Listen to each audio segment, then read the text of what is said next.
America first, very simple. Estamos a punto de vivir un momento crucial.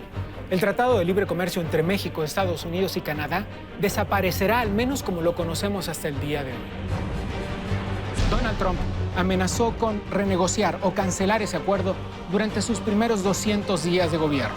You go anywhere you want, Secretary Clinton, and you will see devastation where manufacturing is down 30, 40, sometimes 50%. NAFTA is the worst trade deal maybe ever signed anywhere. ¿Tiene el poder suficiente para ello?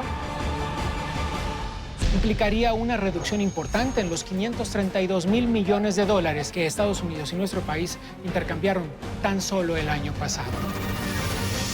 Una renegociación mal hecha puede ser peor que salirnos del TLC American Norte. Entonces, ¿la economía de nuestro país tiene problemas? ¿Qué alternativas tenemos para sobreponernos a un golpe fuerte en lo que hoy significa el 80% de nuestras exportaciones? Con su mirada puesta en la frontera norte, México se ha olvidado de sus costas, las ha visto como si fueran muros, los muros invisibles que nos encierran. Es preocupante que hayamos sido la piñata de la fiesta. Es preocupante que la relación México-Estados Unidos haya sido tan trivializada. ¿Qué tanto poder tienen los sindicatos estadounidenses sobre Donald Trump? Muchos sindicatos en los Estados Unidos se manifestaron en contra en su momento de esta negociación del Tratado de Libre Comercio americano. ¿Será el petróleo mexicano un capítulo especial en la renegociación del Tratado de Libre Comercio? Está claro que un acuerdo de esta magnitud es un asunto entre naciones y no solo entre los hombres que las gobiernan. Se trata entonces de buscar nuevos horizontes o nos quedamos en nuestra zona de confort. En este reportaje especial de Azteca Opinión, hablan los hombres que negociaron y firmaron ese acuerdo.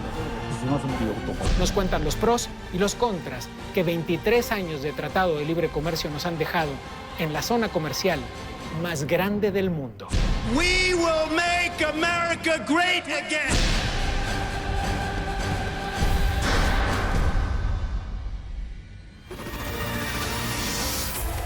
President-elect of the United States of America, Donald Trump.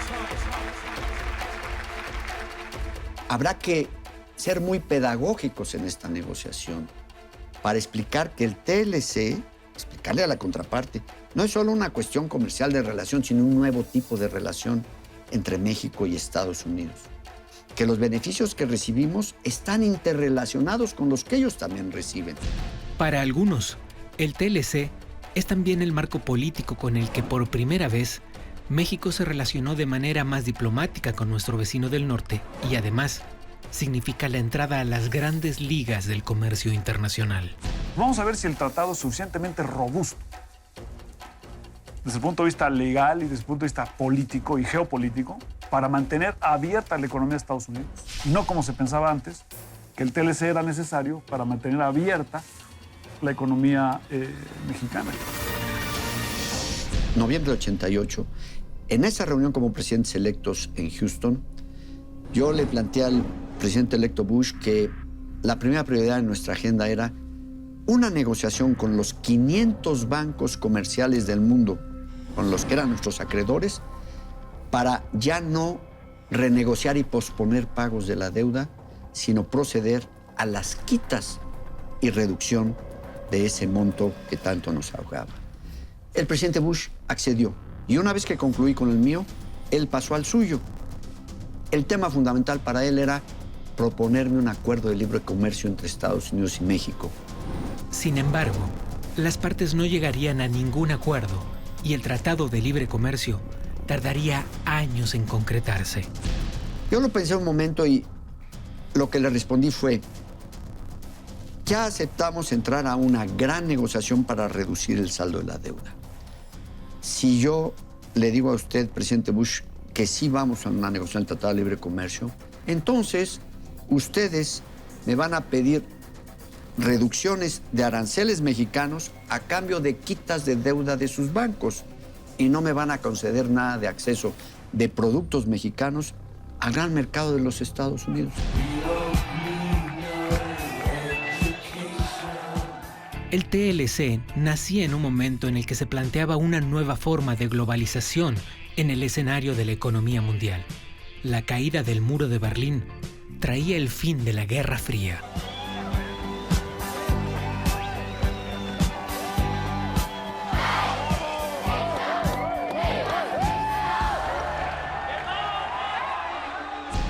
En 1990, en la cumbre de Davos, la negociación entre México y Estados Unidos dio un giro. Esa misma noche en Davos fue cuando hablé con el secretario de Comercio, Jaime Serra, un distinguido y muy capaz economista, para pedirle que, a diferencia de lo que yo había dicho en noviembre de 88 al presidente electo Bush, de que no habría tratado de libre comercio entre México y Estados Unidos, ahora, le dije a Jaime Serra, ante las nuevas realidades, aquí en Davos está la negociadora comercial de los Estados Unidos, Carla Hills. Así que hay que ir a buscarla, decirle que ante nuevas circunstancias, nuevos planteamientos, y por lo tanto nosotros los mexicanos estamos dispuestos a iniciar una negociación del Tratado de Libre Comercio.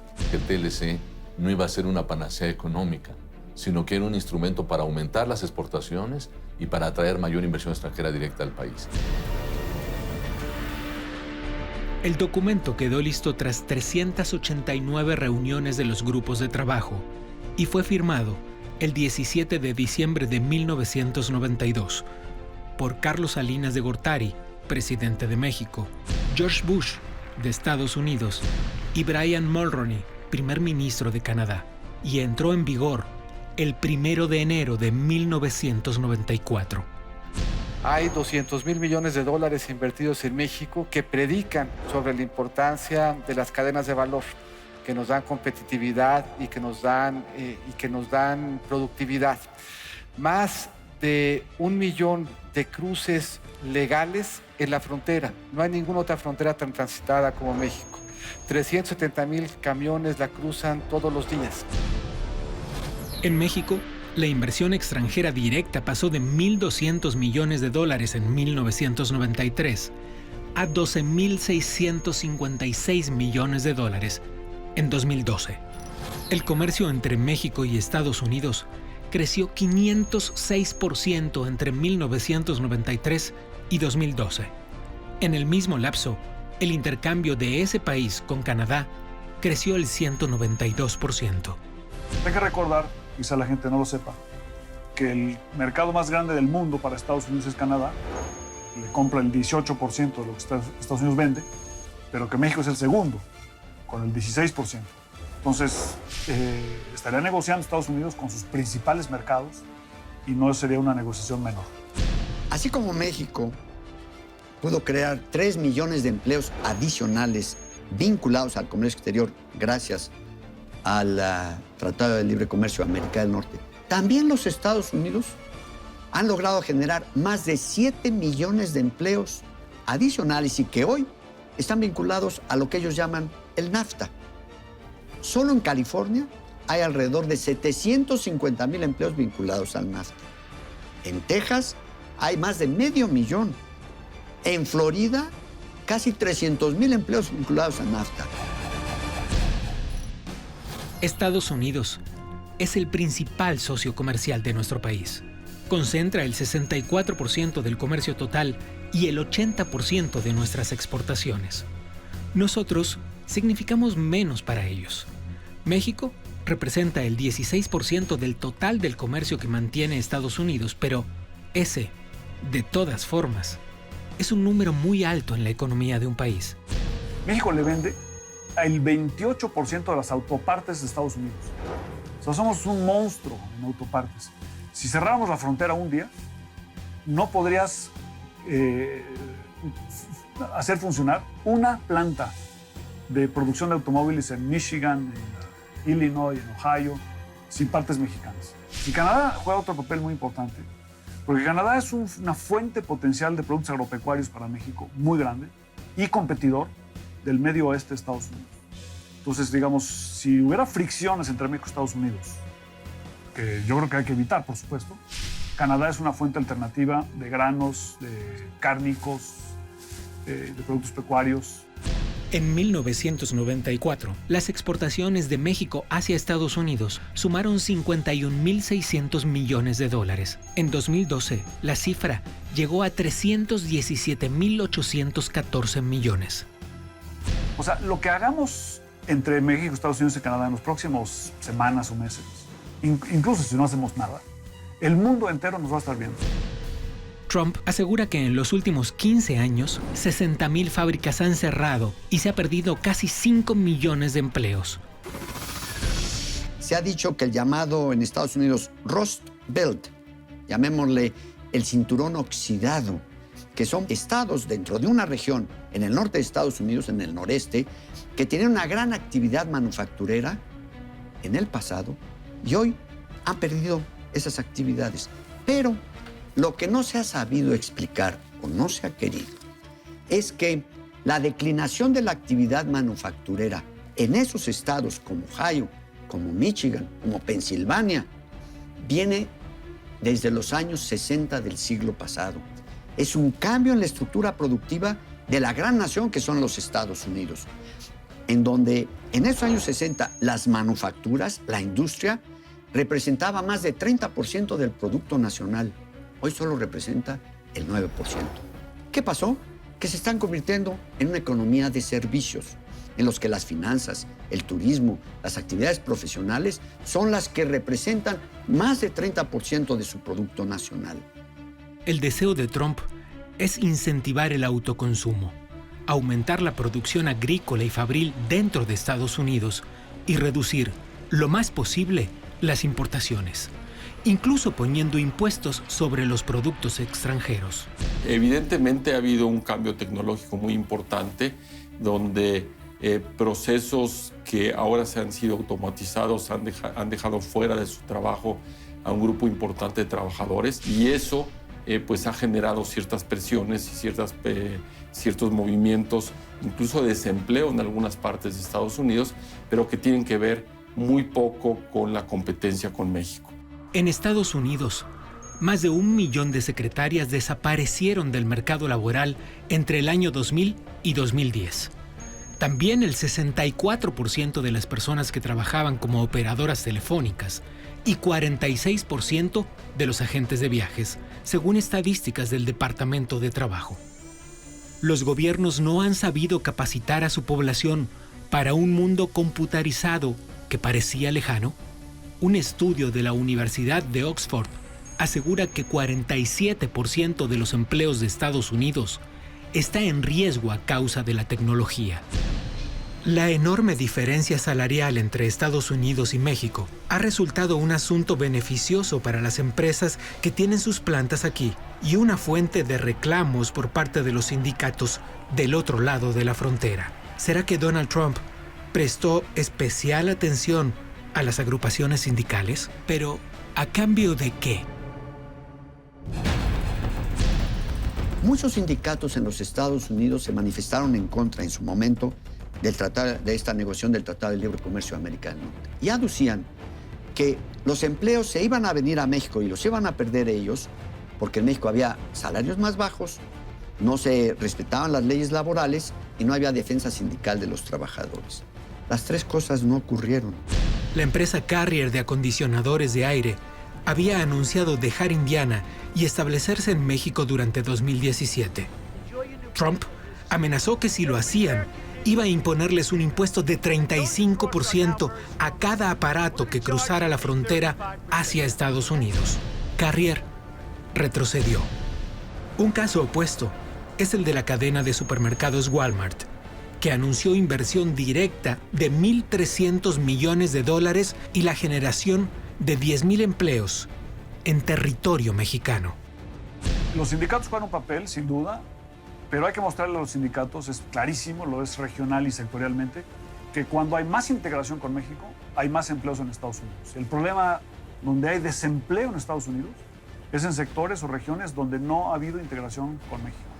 Durante su participación en el US-México CEO Dialogue, la canciller mexicana Claudia Ruiz Massieu fue muy clara. Tenemos que pensar en qué va a suceder después del TLC, o más bien, qué hacemos después del TLC, porque si no, vamos a seguir en una zona de confort y con mucha incertidumbre, dijo. ¿Será el petróleo la moneda de cambio en la renegociación del Tratado de Libre Comercio?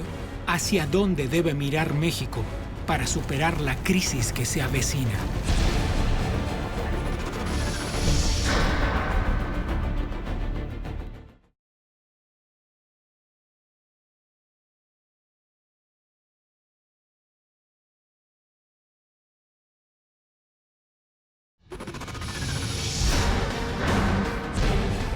México está a punto de enfrentar la revisión del Tratado de Libre Comercio de América del Norte. ¿Qué cosas cederemos?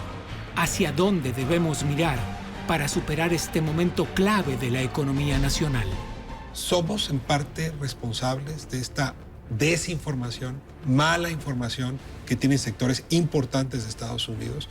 Somos coadyuvantes de este discurso populista en ese sentido. Yo creo que esa es una responsabilidad de los dirigentes políticos en cada país y también de los sectores productivos. Ha ocurrido en los Estados Unidos, donde los sindicatos están principalmente vinculados al Partido Demócrata, más que al republicano.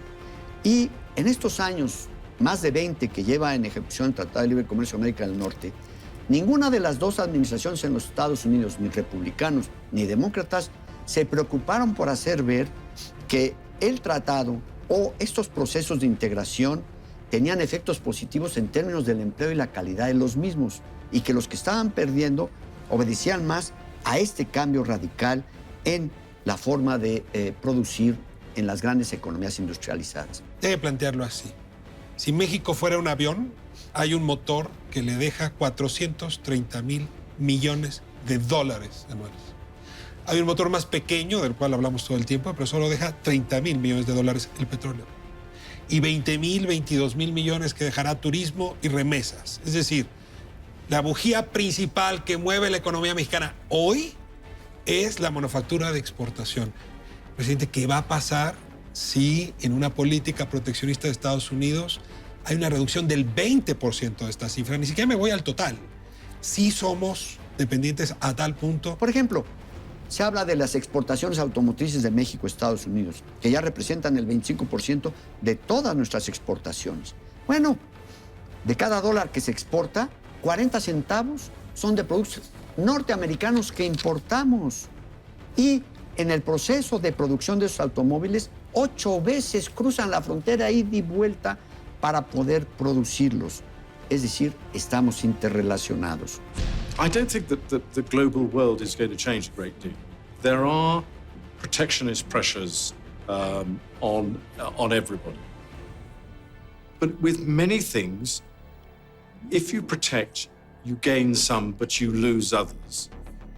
And if you engage in a global trading system, then on the whole, not only does the consumer gain most, but actually probably the workforce gains most, because as long as you are prepared to accept change in the jobs and go through and continuously train and retrain, then I think that there's a possibility that protectionism can be overcome.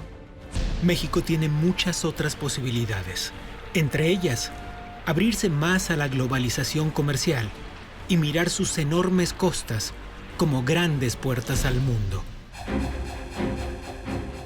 La única razón por la que México pudo y aprovechó esa coyuntura para negociar con Europa y con Japón fue porque teníamos un tratado de libre comercio con Estados Unidos. Sin ese tratado, ¿México tiene problemas, sí o no? Cualquier país que entra en un acuerdo comercial, y todo acuerdo tiene cláusula de terminación. Así se consideran desde el inicio, y el TLC la tiene también. Después de generarse estas interrelaciones, sin duda que tienen efectos. Dependerá de cuál sea la negociación que se alcance, los efectos que se tengan.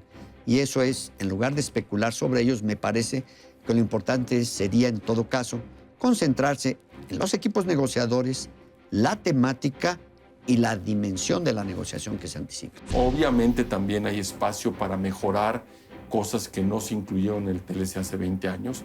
De hecho, la negociación del Acuerdo Transpacífico que probablemente también está suspendido o cancelado definitivamente como parte de las bajas de la victoria del señor Trump, que ha dicho que Estados Unidos no participaría en el TPP, es una oportunidad perdida, porque el TPP lo que hacía era mejorar el TLC. Cambiar el Tratado de Libre Comercio o cambiar la dirección, la visión del futuro del país y de la región de América del Norte es altamente negativo y altamente contraproducente. Hay que tomar en cuenta, por otro lado, que una renegociación mal hecha puede ser peor que salirnos del TLC de América del Norte. Bueno, yo creo que sí es preocupante que hayamos sido la piñata de la fiesta. ¿Tiene Trump el capital político para cancelar el Tratado de Libre Comercio? Pero tiene la autoridad legal y yo creo que desde ese punto de vista los intereses económicos de Estados Unidos se van a hacer oír y yo espero que el presidente Trump deje atrás lo que ha sido un discurso de campaña muy ligero, muy irresponsable, muy demagógico y cuando vea la fuerza y el peso de la realidad se dé cuenta de lo mucho que está de por medio. Lo primero que haría probablemente la Casa Blanca de Donald Trump en enero sería pedirle a la Comisión de Comercio Internacional un estudio sobre el impacto de transformar o abandonar el TLC de América del Norte. Acto seguido, el presidente de Estados Unidos tendría también que colaborar con su Congreso para la definición de los objetivos de la negociación y avisarle al Congreso de Estados Unidos que va a encarar una negociación con México y Canadá. Hay una discusión constitucional en Estados Unidos sobre el involucramiento del Congreso de ese país en ese proceso. Mi lectura de la Constitución de Estados Unidos es que el Congreso tendría que también apoyar esa iniciativa. Pero efectivamente Estados Unidos potencialmente puede salirse del TLC de América del Norte. Canadá se ha mostrado poco preocupado por el escenario de una renegociación. Su primer ministro, Justin Trudeau, dijo que está feliz de hablar sobre el asunto. El republicano John McCain, senador por el estado de Arizona durante casi 30 años, aseguró que si el TLC se cancela, habría una recesión muy profunda en su estado. Miles de empleos dependen del tratado. Our relationship with Mexico is cultural, it's economic, it's trade, and in my view, it is unbreakable. Según Carla Hills, quien fue negociadora del acuerdo por parte de Estados Unidos, si Donald Trump sigue adelante con sus planes de cancelar el tratado, Estados Unidos entraría en recesión al perder 5 millones de empleos. Déjenme decirles que cuando nosotros negociábamos el Tratado de Libre Comercio de bienes y servicios, tuve una reunión con el presidente Bush en Monterrey y hablamos de la posibilidad de un tratado migratorio. La conversación se dio de la siguiente manera. Allá en Monterrey el presidente Bush me pidió que el petróleo formara parte de la negociación del TLC. Yo le dije que la decisión mexicana desde el principio de la negociación es que no modificaríamos la Constitución para acomodarla al tratado, sino que el resultado del tratado tendría que adecuarse a la Constitución. No hay que renegociar nada porque el principio fundamental del tratado es que el tratado respeta las leyes de los países. Entonces, si nosotros hemos cambiado como ocurrió en nuestra Constitución, el tratado lo respeta. De hecho, en el propio capítulo 6 de Energía, el primer artículo dice, las partes se ponen de acuerdo en que serán respetuosas respectivamente las constituciones de cada una de ellas. En ese momento, la propiedad del petróleo estaba en exclusividad en manos mexicanas. Así que le dije al presidente Bush que no era posible tener un acuerdo en ese sentido.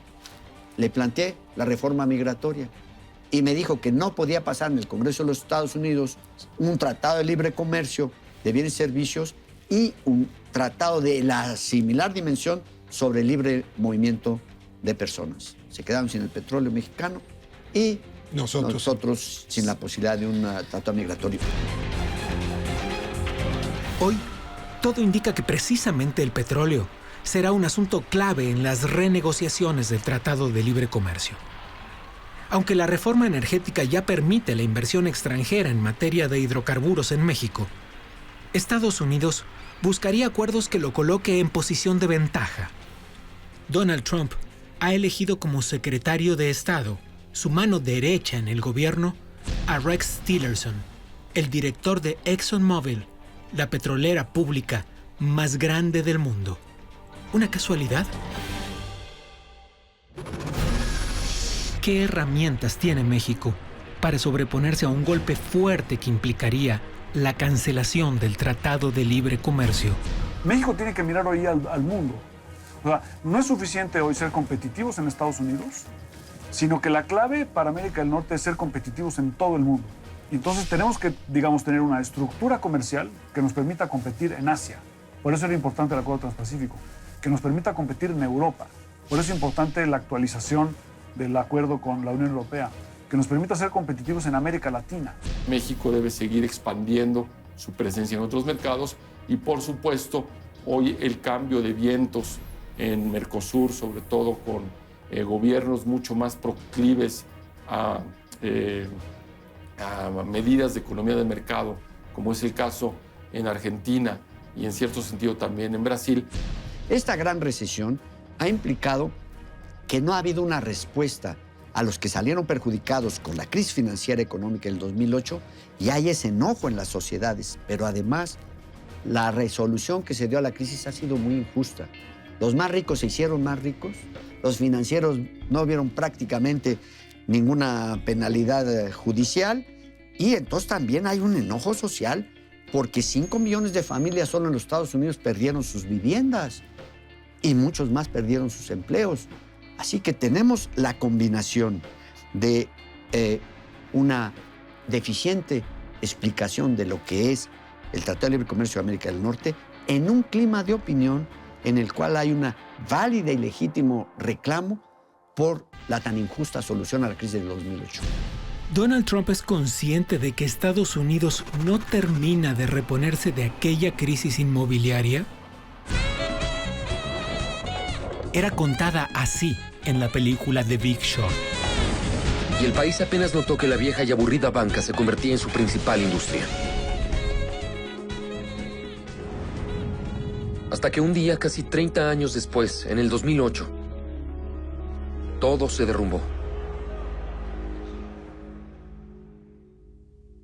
En marzo, Bear Stearns enfrentó el colapso y la Reserva Federal arregló su venta. Estamos enfrentando tiempos difíciles, pero algo es seguro. Hemos tomado medidas. Los mercados se desplomaron hoy. Wall Street se ha sembrado y todo gracias a...